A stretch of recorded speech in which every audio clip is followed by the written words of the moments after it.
Welcome back to The Bottom Line on TVP World, where we bring in top experts to break down the most pressing business and economic stories of the day. As we wrap up this week of initial economic analysis following the European parliamentary elections, we welcome Zsolt Darvas, who is Senior Fellow at Bruegel and a part-time Senior Research Fellow at the Corvinus University of Budapest. For the benefit of our viewers, Bruegel is a European think tank that specializes in economics. Zsolt, thank you for joining us on The Bottom Line this afternoon. Thank you very much for the invitation. So, to begin with, what do you consider to be the main economic policy challenges for Central and Eastern Europe for the next 5 years? A crucial issue is to strengthen the economic recovery after the relatively weak period during the Russian invasion of Ukraine and the subsequent energy price hikes. And in relating to that, the region is characterized by much higher CO2 and other harmful emissions than other parts of the European Union. So moving forward with the green transition will be another major challenge. It's very important measures will have to be implemented in the coming years. And perhaps the third issue I would mention is the demography, which is a more longer-term challenge. Nevertheless, unfortunately, the demographic decline is more significant in the Central and Eastern European region than in Italy, Germany, and elsewhere in Europe. And there are also major labor shortages already emerging in many Central European countries. So addressing these labor shortages and the more medium-term demographic issues will be another crucial challenge that these countries must face. Well, I wanted to just press you on the demographic decline, because this is something that many countries have tried to address over the years, but with little success. If there has been success, it has been rather short term. So what do you think are the remedies? Indeed, it's very difficult to change how people actually plan their lives and the number of children they are planning. Nevertheless, governments have to offer all kinds of opportunities for women to encourage them to have more child. This includes, obviously, the possibility of part-time work. It must include a much greater childcare facility than it is currently available in many European Union countries. And also tax incentives are also rather important to encourage young couples to have more children. Just moving on to Poland now. Polish Finance Minister Andrzej Domański said this week that Poland's current growth model is actually becoming obsolete, but he didn't specify exactly what needs to change. What would your recommendations for Poland and other Central Eastern European countries be? I share the minister's assessment, and most likely he meant by that the economic growth model of Poland and the region to a very large degree depended on inviting foreign direct investment and strengthening the industrial base of the countries, which so far worked relatively well, but it also has limits, not least because one of the main attractiveness of the region was the relatively low level of wages compared to wages in Western Europe. But the good news, obviously, for the region is that also wages are gradually growing and converging to the levels observed in Western Europe. It will take still many more decades to fully close the gap, but at least the low wage advantage is gradually disappearing.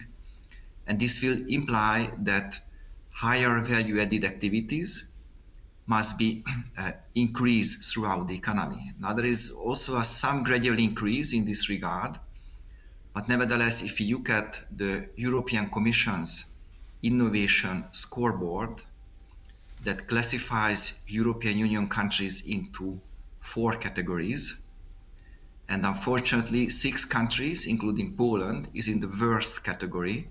So clearly many countries in the region are not yet innovative enough. and this will be a major impediment for a more knowledge-based growth in the future. Yes, that actually takes me to my next question, because Finance Minister Andrzej Domański said also that Poland is one of EU's growth engines, but managing partner for McKinsey and Company Poland, Tomasz Marciniak, has said that Poland is facing the same challenges as Europe and needs to actually focus on attracting investment, investing in Gen AI, digitalization, and R&D as only some of the areas that require focus. So what is your take on their somewhat conflicting remarks? Indeed, I mean, the region is rather weak on these more innovative technologies like artificial intelligence. Now, I have to say that we shouldn't aim to be, another Silicon Valley in Poland or Czech Republic or Hungary or elsewhere. So for these countries which have, I would say, a middle level of economic development, it can be also absolutely advantageous if these countries can able to adopt technologies developed elsewhere. But in order to do that, you need, first of all, qualified labor. And again, this is an issue which needs major policy attention. So lots of upskilling and reskilling will be absolutely necessary in Poland and in other countries of the region to be able to benefit from more recent and innovative technologies. And moving on to other parts of the region, Hungary, for instance, is seeing that it is increasingly counting on capital from China to keep its economy going. So what are the possible benefits and risks of such a, shall we say, somewhat contentious policy? The benefit could be more financing, more outside financing. Nevertheless, I'm not sure that it would be difficult to find external financing in Hungary for useful projects from other parts of the world, including from Western Europe. And I think the major risk is more political, because if Hungary moves closer to China and Russia, then the country can be isolated more and more politically, and it might also impact its bargaining power within the European Union. And then in terms of the Green Deal, I know that Bruegel has already addressed some of the Green Deal issues following the results of the European parliamentary elections. But how should Central and Eastern European countries look at financing various aspects of the green transition and specifically energy infrastructure? Should we look at European debt? Should we look at national debt? Or perhaps should we look to higher taxes? The pragmatic approach is relying on all three resources you just mentioned. Clearly the region has a worse starting point than more developed Western and Northern European countries like, Denmark or Sweden. So the region will need lots of European funding. And in fact, the region also gets lots of money, both from the European Union's regular 7-year budget and also from Next Generation EU, the EU's recovery program from the pandemic. It also greatly benefits the region. Now, one issue is that Next Generation EU will expire in 2026.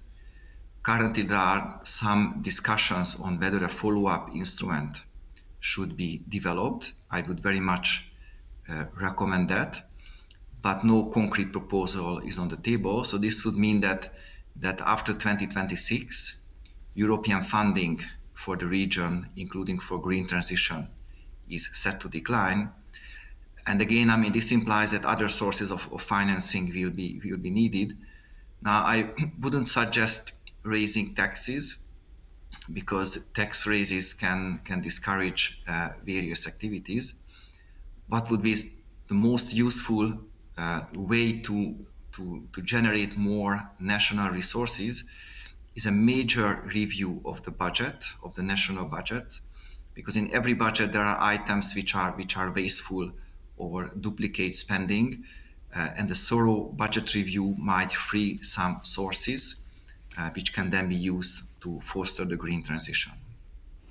And just as our final question, obviously the euro is something that is always up for discussion here in Poland, and you have said previously that smaller countries benefit from the euro, but it can be trickier when it comes to bigger countries. What do you think of euro becoming the main currency here in Poland?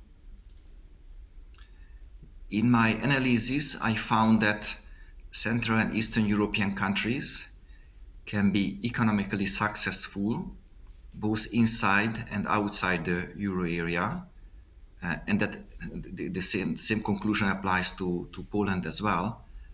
So I think that even if Poland is the largest economy in the region, it could also be successful inside the euro area.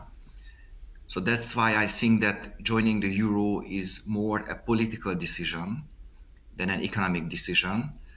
And it also very much depends on popular support. So if the Polish population has a growing support for joining the euro, I would advise to do that because it wouldn't be harmful for the country for sure, and might even bring some little benefits. For example, interest rates would be aligned to the European Central Bank interest rates, which are lower than what are currently there in Poland. Also, there were no currency exchange transactions and transaction fees, little cost saving. Perhaps more importantly, it would be much easier to compare prices across the borders, and better price comparison can also foster competition, and it can also stimulate a little bit the productivity of Polish companies. So overall, I would be in favor of Poland joining the euro. Zsolt, thank you very much for joining us on The Bottom Line. We were joined by Zsolt Darvas, who is a senior fellow at Bruegel and a part-time senior research fellow at the Corvinus University of Budapest. And that brings us to the end of today's edition of Business Arena. I was your host, Marie Cato. Make sure you join us on Monday at 5:10 here on TVP World. Goodbye.